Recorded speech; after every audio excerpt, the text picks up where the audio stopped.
નમસ્કાર. પ્રસ્તુત છે અત્યારના મુખ્ય સમાચાર. નવા સપ્તાહના આરંભે શેરબજારમાં પ્રારંભિક વધારા બાદ ઘટાડો. સેન્સેક્સમાં 200 અને નિફ્ટીમાં 70 અંકો કરતાં વધુનો ઘટાડો. કેન્દ્રીય ગૃહમંત્રી અમિત શાહે પૂર્વ કેન્દ્રીય મંત્રી અરુણ જેટલીને તેમની પુણ્યતિથિ પર શ્રદ્ધાંજલિ અર્પણ કરી. વાણિજ્ય અને ઉદ્યોગ મંત્રી પિયુષ ગોયલ આજથી જાપાનની 4 દિવસની મુલાકાતે જશે. અત્યાર સુધીના સૌથી મોટા વ્યાપારી પ્રતિનિધિ મંડળનું નેતૃત્વ કરશે.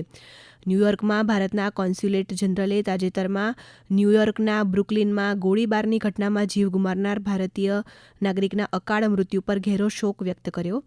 બિહાર સરકારે રાજ્યની પરીક્ષા પ્રણાલીમાં વ્યાપક સુધારા લાવવા માટે 5 સભ્યોની ખાસ સમિતિની રચના માટે જાહેરનામું બહાર પાડ્યું. સેન્ટ્રલ બ્યુરો ઓફ નાર્કોટિક્સે ઓપ બ્લેક હોકમાં આંતરરાજ્ય હેરોઇન સિન્ડિકેટનો પર્દાફાશ કરીને 18.6 કિલોથી વધુ ક્રૂડ હેરોઇન જપ્ત કર્યું. આંતરરાજ્ય તસ્કરી નેટવર્કના 3 સભ્યોની ધરપકડ કરી. કેન્દ્રીય સ્વાસ્થ્ય અને પરિવાર કલ્યાણ મંત્રાલયે ઇઝ ઓફ ડુઇંગ બિઝનેસને પ્રોત્સાહન આપવા માટે મેડિકલ ડિવાઇસીસ રૂલ્સ 2017માં સુધારાનો પ્રસ્તાવ મૂક્યો. બિહારમાં ગંગા નદીનું પાણીનું સ્તર સતત વધતા નીચાણવાળા વિસ્તારોમાં પૂરની સ્થિતિ. સેંકડો એકર જમીનના ઊભા પાકને વ્યાપક નુકસાન. શ્રાવણ મહિનાના ચોથા અને અંતિમ સોમવારે ભગવાન મહાકાલની પૂજા અર્ચના કરવા માટે મોટી સંખ્યામાં શ્રદ્ધાળુઓ ઉજ્જૈન પહોંચી રહ્યા છે. ઉત્તરાખંડના પિઠોરાગઢ જિલ્લામાં લિપુલેખ પાસ માર્ગે યોજાયેલી કૈલાશ માનસરોવર યાત્રા 2026નું ગઈકાલે સમાપન થયું.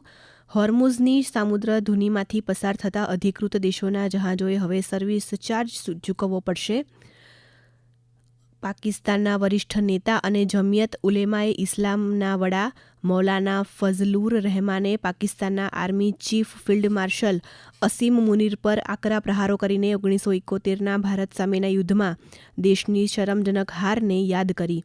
અને ક્રિકેટમાં આજે કોલંબોમાં રમાઈ રહેલી બીજી અને અંતિમ ટેસ્ટમાં લંચ ટાઈમ સુધી ભારત યજમાન શ્રીલંકા સામે 6 વિકેટે 403 રન બનાવ્યા. જુરેલ અને પંતની અડધી સદી. હવે પછી આપ બપોરે 1:20 રાષ્ટ્રીય સમાચાર સાંભળી શકશો. નમસ્કાર.